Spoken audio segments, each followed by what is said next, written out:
এই সংবিধানের 6ষ্ঠ তফসিলে আছে যুদ্ধের স্বাধীনতার ঘোষক বঙ্গবন্ধু। বঙ্গবন্ধু ঘোষক না জিয়া ঘোষক এটা আমার সাবজেক্ট নয় এই মুহূর্তে, কিন্তু এই মুহূর্তে আমার কাছে এই বইটা। আপনি যখন বই নিয়ে এত কথা বলেন, সংবিধানের প্রতি এত সম্মান, তাহলে আপনি কেন প্রশ্নটা রেজ করতেছেন না যে আপনাদের চোখের সামনে এই গত অধিবেশনের সময় যখন রাষ্ট্রপতি হিসেবে ভাষণ দিয়ে বলল স্বাধীনতার ঘোষক জিয়াউর রহমান, ফাইন, জিয়াউর রহমান হতে পারে, বঙ্গবন্ধু হতে পারে, কিন্তু বইটায় লেখা আছে কি? আপনি কি প্রতিবাদ করছেন মিস্টার ফজলুর রহমান? তা আপনি সস্তা কথা বলেন কেন? It is not a place of emotion, rather place of argument. আমি আপনাকে এই দুইটা সংবিধানের কথা বললাম, যদি আপনি পারেন জাস্ট এটা রেস করেন পার্লামেন্টে, আমি দেখতে চাই। আপনি বলছেন বাঘের মানে জঙ্গলে শিখি, মানে জঙ্গলে রয়্যাল বেঙ্গল টাইগারও থাকে, আপনি যে টাইগারের মতো হুমকি দিতেছেন, I salute you, but you raise this question. কালকেও পার্লামেন্ট আছে, আপনি এটা উত্থাপন করে দেখান অ্যাটলিস্ট। জি, আলোচনা আরো করতে চাই, তুষার একটা বিরতি নিয়ে আসেন। একটা বিরতি নিচ্ছি, ফিরছি শিগগিরই, সাথেই থাকুন।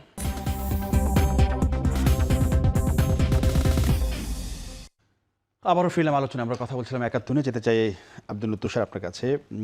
এর আগে রাজ্জাকভাবে বললেন যে 55 বছর ধরে রাজাকারের দল, মুক্তিযুদ্ধ নিয়ে যে কথাগুলো হচ্ছে, মানে এইটার একটা সলিউশন তো হয়ে গেছে, তাহলে আবার কেন এই কথাগুলো আসছে? এটা সলিউশন হওয়ার দরকার, মানে এটা বারবার কেন এই আলোচনা আমাদের করতে হবে, বারবার কি আলোচনা আসবে কেন? সলিউশন হয় নাই, এটা সলিউশন করারও তো কিছু নাই। ঐতিহাসিকভাবে যদি কোনো দল, ব্যক্তি বা কোনো প্রতিষ্ঠান বা যে কেউ বাংলাদেশের অভ্যুদয়ের বিরোধিতা করে থাকে, অথবা বাংলাদেশকে রাষ্ট্র হিসেবে অস্বীকার করে থাকে, অথবা বাংলাদেশের বিরুদ্ধে যুদ্ধ করে থাকে, তাহলে বাংলাদেশের আইন অনুযায়ী তাদের বিরুদ্ধে যে ব্যবস্থা নেওয়া সেটা নেওয়া হবে। অথবা যদি বিরুদ্ধে ব্যবস্থা নেওয়ার কোনো আইন না থাকে, হবে না। এইখানে সলিউশনের তো কিছু নাই। ধরেন সলিউশনটা কি? আমি আপনাকে মারলাম, অনেক আহত করলাম আর কি, করে আমি বললাম আই এম সরি, কিন্তু আপনি আমাকে ক্ষমা করছেন না। আপনি বলছেন না, এটা বিচার হইতে হবে। আমি বললাম আমি তো ক্ষমা চেয়েছি।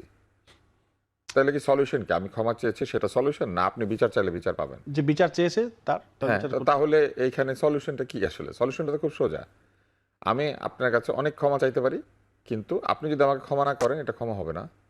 ঠিক একইভাবে জামাত ইসলাম যদি একটা প্রতিষ্ঠান হয়ে থাকে এবং মুক্তিযুদ্ধের সময় তারা যে বিরোধিতা করে থাকে, তাহলে তারা ক্ষমা চাইতে পারে, কিন্তু জাতি যদি তাদেরকে ক্ষমা না করে ক্ষমা পাবে না। আর জাতি যদি তাদেরকে ক্ষমা করে দেয়, ক্ষমা পাবে। এখন কিভাবে জাতি ক্ষমা করবে তাদেরকে?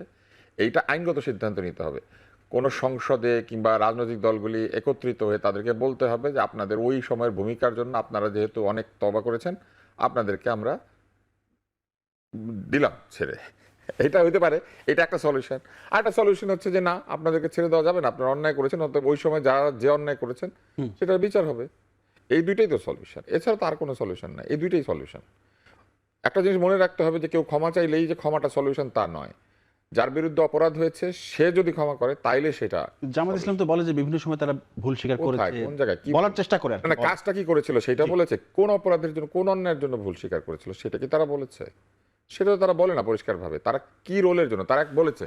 আমরা মনে আছে জামাত ইসলামের সভাপতি এই যে জায়গায় জায়গায় উনি যে শহীদ পরিবারের সন্তান হিসেবে নিজেকে পরিচয় দিচ্ছেন, তো উনি 47 থেকে শুরু করে, এই দলের জন্ম কিন্তু 47-এ না, 47 থেকে এই দলের জন্ম 47-এর আগে। তাহলে ওনারা কি বলতে চান? 47-এর আগে তাদের কোনো ভুল নাই, আর 47 বেছে নিলেন কেন তারা? তাদের বলতে হবে আমাদের দলের জন্ম থেকে যদি কোনো ভুল করে থাকে, এটা একটা। সেক্ষেত্রে তারা আবার শুধু বাংলাদেশের জনগণের কাছে তো চাইতে পারবেন না ক্ষমাটা। তাদেরকে প্রথমে চাইতে হবে অখণ্ড ভারতের যে লোকজন ছিল তাদের কাছে, তারপরে চাইতে হবে পাকিস্তানের জনগণের কাছে, তারপরে চাইতে হবে বাংলাদেশের জনগণের কাছে। এখন এই যে যেভাবে ওনারা ক্ষমা চাইলেন, সেইভাবে ক্ষমা চাওয়াকে আপনার কাছে মনে হয় যে এটা পারসেপশন ওয়াইজ, মানে ধারণা অনুযায়ী এইভাবে বললে হবে 47 সাল থেকে যদি আপনাদের মনে কোনো দুঃখ দিয়ে থাকে, আমরা যদি কিছু করে থাকি, যদি কিছু মানে কি আপনি জানেন না আপনি কি করেছেন? স্পেসিফিক বলতে হবে 71 সালে এই ভূমিকার কারণে যা করেছি সেটা বলতে হবে। আমি এইটা করেছি এবং এটার জন্য আমি সরি, এটা বলতে হবে না? তো সেটা তো বলছেন না। উনি বলছেন যদি কিছু, যদি কারো কষ্ট দিয়ে থাকি। যদি মানে কি ওনারা জানেন না ওনারা কি জন্য করেছেন? যদি হইলে আবার এটার জন্য ক্ষমা চাইতে আসেন কেন? যদি উনি নিজেই তো জানেন না, যদি কিছু উনি বলছেন, মানে উনি নিজেও জানেন না উনি কি করেছিলেন বা ওনার দল কি করেছে। এগুলো হচ্ছে ভাষা ধোয়া। ওই যে আমরা ছোটবেলায় একটা গান শুনতাম, তুমি কি কুয়াশা ধোয়া ধোয়া ধোয়া ধোয়া ধোয়া ধোয়া। হ্যাঁ, আমার ধারণা এটাকে, হ্যাঁ, এই অদ্ভুত এক গান, তুমি কি কুয়াশা ধোঁয়া ধোঁয়া ধোঁয়া। এই গান কি গান? এটা পশ্চিমবঙ্গে সব গান হয়, এগুলো বুঝি না ভালো। হ্যাঁ, এগুলো বুঝি না। অনেক গান, হ্যাঁ, এটা ওখানকার গান। আচ্ছা, তো এগুলো অনেক গান তাদের ওখানে হয়, বুঝছেন। জি, তোমার ওই কি বালিশে নালিশে এক গান আছে একটা ওদের, তো ওইরকম এই যে একটা ওনাদের মাফ আর কি, এটা কোথা থেকে আসলো চাপ, ওনারা কেন চাইছেন মাফ, কোথায় গড়িয়ে গেছে পানি সব নদীর, আর ওনারা এখন আছেন যদি এবং কিন্তুর মধ্যে, এইগুলা বললে তো হবে না। যদি মাপ চাই ঠিক মতো চাইতে হবে। এবার আসেন সলিউশন। সাধারণত সলিউশন দুইভাবে হয়, একটা তো হলো যে শাস্তি, আইন, ক্ষমা, এসবের ভিতরে, আরেকটা হচ্ছে সময়। আর আজকে যে জামাত ইসলামের এতগুলো সিট ওইখানে, এটা কি প্রমাণ করে? এটা কার ব্যর্থতা? এটা হচ্ছে যারা মুক্তিযুদ্ধের চেতনার নাম দিয়ে লুটপাট করেছেন তাদের ব্যর্থতা। জি। ওই যে শহীদ পরিবার, উনি বলেছেন না যে আমি শহীদ পরিবারের সন্তান, এভাবে বারবার পরিচয় দেয়, তো শহীদ পরিবারের সন্তান, তারপর উনি যদি একটা অন্যায় কাজ করে তাহলে যে অবস্থা হবে ঠিক সেই অবস্থা হয়েছে। ওইটা হওয়ার কারণে এখন এই 70-80টা সিট পেয়ে গিয়েছে। তো এই বাস্তবতাগুলি বিবেচনায় নিতে হবে। এই বাস্তবতা বিবেচনায় নিয়ে আমি মনে করি যে রাজনীতি কেমন জানেন, রাজনীতি হচ্ছে একটা বর্তমানের ঘটনা, এটা অতীতের ঘটনা না। যেমন আপনারা দেখবেন যে অতীত আশ্রয়ী একটা রাজনীতি আমাদের এখানে আছে। একজনকে খাটো করার জন্য 5 জনকে হাজির করা হয়। যেমন আমাদের স্বাধীনতা যুদ্ধে হোসেন শহীদ সোহরাওয়ার্দীর অবদান। হোসেন শহীদ সোহরাওয়ার্দী পাকিস্তানের প্রধানমন্ত্রী থাকা অবস্থায় মারা গিয়েছেন। শেরে বাংলা সোহরাওয়ার্দী, ভাসানী, বঙ্গবন্ধু শেখ মুজিবুর রহমান, জিয়াউর রহমান, এইভাবে। হ্যাঁ, বৈরুতের একটি হোটেলে উনি মৃত্যুবরণ করেছেন। উনি তো পাকিস্তানের প্রধানমন্ত্রী হয়েছিলেন। তো উনি কি পাকিস্তান মানে বাংলাদেশ স্বাধীন করতে চেয়েছিলেন? কোথাও ওনার কোনো বক্তব্য কোথাও আছে উনি বাংলাদেশের স্বাধীনতা চেয়েছেন? সোহরাওয়ার্দী সাহেবের নাম কোনোভাবেই স্বাধীনতা যুদ্ধের সাথে আসতে পারে না। আসতে পারে উনি আওয়ামী লীগের সভাপতি ছিলেন, উনি বঙ্গবন্ধুর মেন্টর ছিলেন, এগুলো দিয়ে আসতে পারে। কিন্তু বাংলাদেশের স্বাধীনতা যুদ্ধে সোহরাওয়ার্দীর অবদান, এইটা বলতে গেলে একটু ঝামেলা হবে। এইটা আসলে সেরকম কোনো বিরাট অবদান নাই। কিন্তু ওই যে মুক্তিযুদ্ধের সময় নেতৃত্বকে একটু ছোট করার জন্য আশেপাশে 4-5 জনকে দাঁড় করায় দিতে হবে, এগুলো হচ্ছে রাজনৈতিক সঠতা। এসব সঠতা করার কোনো দরকার নাই। আমি মনে করি যে ইতিহাসে যার যা অবস্থান, যে যা কাজ করেছেন, এটাকে নৈর্ব্যক্তিকভাবে একদম সঠিকভাবে বিশ্লেষণ করে এটাকে নির্ধারণ করে দেওয়া উচিত। এটাই হচ্ছে সলিউশন। এটা হইলে না কেউ আর কোনো তর্ক করতে পারবে না। কারণ একজন যদি এসে বলে যে এই আপনি তো ঠিক বলছেন না, তখন আরেকজন বলতে পারবে যে না আমি ঠিক বলেছি, আপনি প্রমাণ করেন। প্রমাণ করতে পারবে না। ইতিহাসকে তার জায়গায় থাকতে দিতে হবে। কিন্তু রাজনীতিবিদরা কি করেছেন জানেন? অতীতের কথা বলে সারাদিন রাজনীতি করেন। রাজনীতিবিদকে আমি বর্তমানে ভোট দেই, আমি কিন্তু কারো বাবাকে ভোট দিই না, আমি পুত্রকে ভোট দিচ্ছি, আমি কন্যাকে ভোট দিচ্ছি, আমি স্ত্রীকে ভোট দিচ্ছি।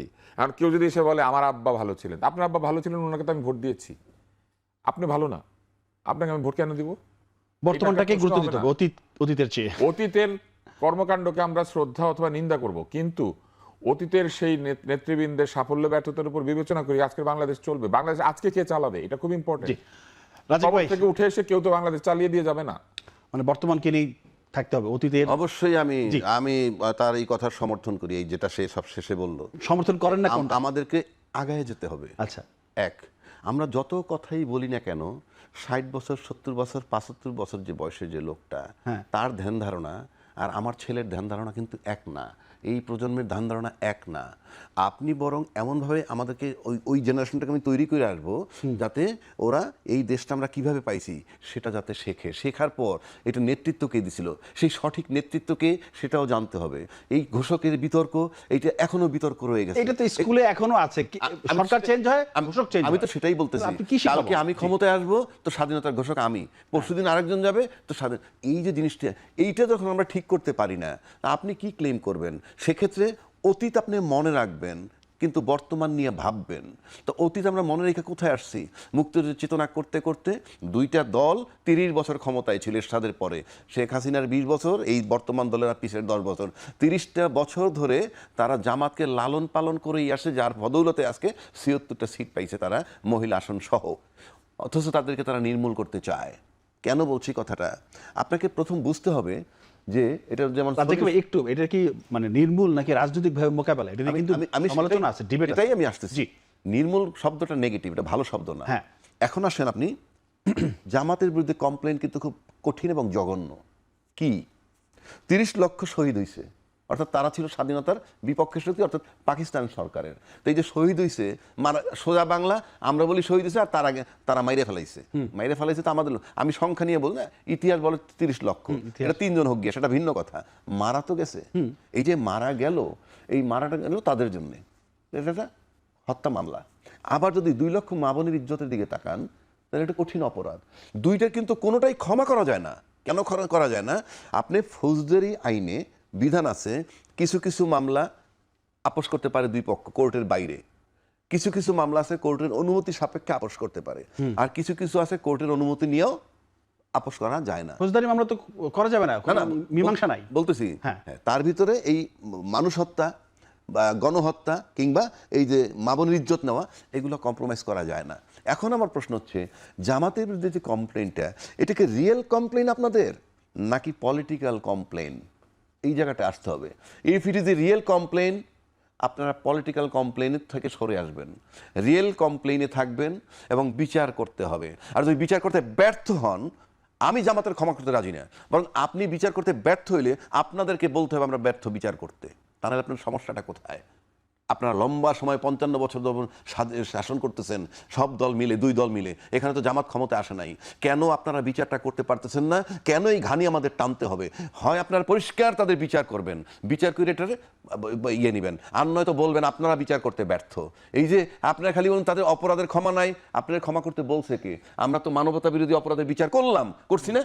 কয়টা? 6 জন না 8 জন ফাঁসি দিই, ফাইন, উই অ্যাপ্রিসিয়েট ইট। একই কায়দায় আমি আজকে আবারও বলছি, আপনারা যদি তাদের বিচার করতে না পারেন, আপনাদেরকে বলতে হবে আমরা বিচার করতে ব্যর্থ, এবং কেন ব্যর্থ সেটা আপনাকে বলতে হবে, এবং এটার কৈফিয়ত দিতে হবে জাতিকে। নয়তো আপনারা এইভাবে চিৎকার করবেন না, বিভাজন তৈরি করবেন না।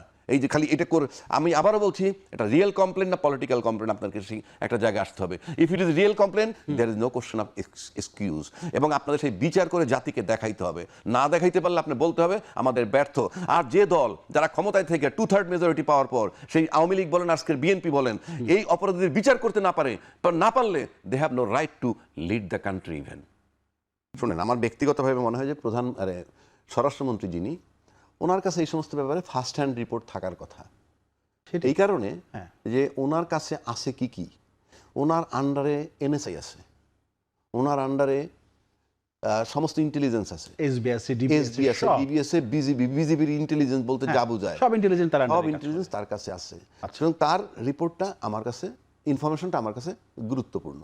পাশাপাশি ডক্টর জাহিদ সাহেব যদি বলেন উনি প্রধানমন্ত্রীর দপ্তরের লোক, সেই হিসেবে বলা মানে এটা প্রধানমন্ত্রীর অফিসের ইনফরমেশন। প্রধানমন্ত্রীর অফিসের ইনফরমেশনটাকে যদি আমি বেশি গুরুত্ব দেই, তাহলে মনে হয় যে এদের ভিতরে সমন্বয়হীনতার অভাব, অথবা 2 ধরনের রিপোর্ট তারা পাচ্ছে কিনা। মানে এটা কিন্তু একটু সাম এক্সটেন্ট একটা বিভ্রান্তি তৈরি হয়। পাশাপাশি জঙ্গি শব্দটা আমরা লাস্ট 10 ইয়ার্স খুব ভালোভাবে শুনছি, বিশেষ করে বিগত সরকারের সময়। জঙ্গি দমন, অমুক জায়গায় জঙ্গি, আমরা 1.5 দিন ধরে অপারেশন চালায় র্যাব, দৌড়াদৌড়ি কুস্তি লড়তেছে, এরপরে মারা গেছে একটা বৃদ্ধ লোক, একটা মহিলা, একটা শিশু। এরকম খবর আমাদের কাছে আছে। এবং শেখ হাসিনা ক্ষমতায় থাকলে তো 2029 সাল পর্যন্তই জঙ্গি দমন চলতো। এখন সে নাই, মাঝখানে ইউনূস সরকার আসলো, জঙ্গির খবর আমরা পাই নাই। কেউ বলছেন ইউনূস সাহেব নিজেই জঙ্গি ছিলেন। ভালো কথা, উনি নিজে জঙ্গি ছিলেন। উনি যদি জঙ্গি থেকে থাকেন তাহলে জঙ্গির কন্টিনিউশন ছিল, কিন্তু ইউনূস সাহেব জঙ্গিদেরকে লাই দিয়েছে, মানে লাই দেওয়া বলে বুঝেন, আশ্রয় প্রশ্রয় দিয়ে গেছে, তাহলে জঙ্গি ছিল। এখন এই জঙ্গি দমন করাটা খুব স্বাভাবিক, and it's a positive news for the country. জঙ্গি দমন, মাদক নির্মূল, এই সব নিউজগুলো কিন্তু ভালো, এবং এটা সবাই চায়। কিন্তু প্রশ্ন হচ্ছে যে নির্বাচনের আগে এই সরকারের মুখ থেকে আমরা শুনছি গণতান্ত্রিক সরকার ক্ষমতায় আসলে সব ঠিক হয়ে যাবে, কোনো জঙ্গিবাদ টঙ্গিবাদ কিছুই থাকবে না। এই সরকার ক্ষমতায় আসার পর 2 মাস পরে হঠাৎ করে, 2 মাস হয় নাই, যে গত 3-4 দিন আগের এই নিউজ, জঙ্গি আশঙ্কা, জঙ্গি তৎপরতা, বিভিন্ন জায়গায় রেড অ্যালার্ট দিচ্ছে এয়ারপোর্ট। নির্বাচিত সরকার ক্ষমতায় আসার পর হানিমুন পিরিয়ড চলছে, এখনই জঙ্গি তৎপরতা চলে আসলো। পাশাপাশি এইটা আবার দেখতেছি না, ইউনূস সাহেব যে 1.5 বছর তাতে যে আন্দোলনগুলো ছিল, নানান দাবি দেওয়া, 150 আন্দোলন, তার কোনো আন্দোলন নাই।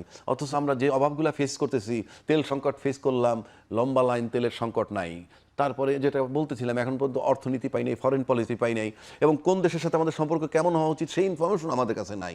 সেক্ষেত্রে এরকম মিসইনফরমেশন বলেন অথবা মিসআন্ডারস্ট্যান্ডিং বলেন, তাদের এই ইনফরমেশন মনে হয় যে 2টা দপ্তরের মধ্যে মিসআন্ডারস্ট্যান্ডিং, আর এর ফলে আমরা পাচ্ছি মিসইনফরমেশন।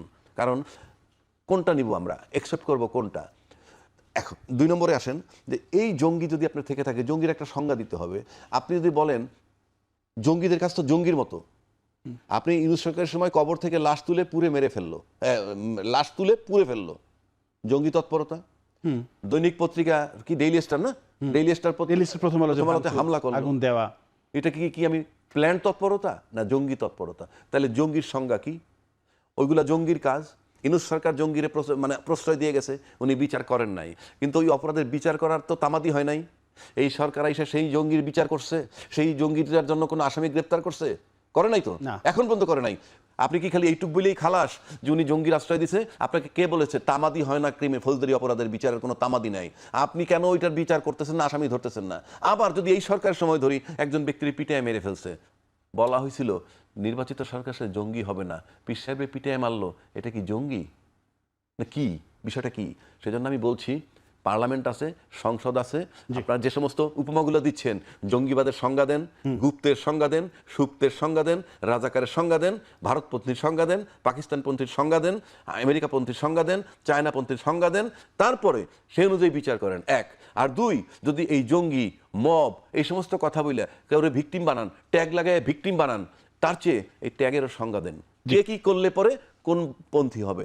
সংবিধান আরে সংসদ জীবিত, সবকিছু আইনের আওতায় নিয়ে আসেন।